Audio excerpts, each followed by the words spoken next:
بمناسبة البرمجة، الناس اللي متابعاني عارفين ان انا سبت الاندرويد نيتف ديفلوبمنت ودخلت على فاتكا، فماشي مع ثروت سين وحرفيا ماشي وراه الكود بالظبط. بس بقالي 3 ايام يا مؤمن، 3 ايام شغال في كود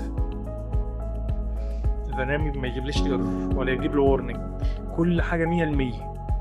حتى اسال شات جي بي تي يقول لي عظمة على عظمة، كودك عظمة يا نجم.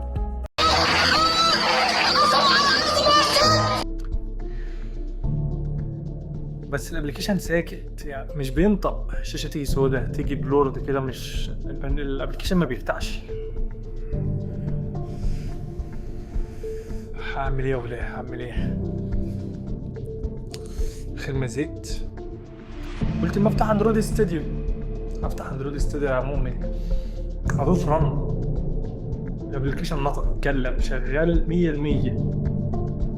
انا احسن منها. احسن من مين؟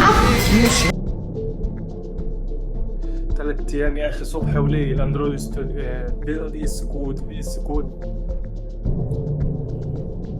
بالمناسبة دي بقول لك ايه، بقول لك لما تلاقي نفسك بتحفر في الصحراء جرب تغير الجورنال.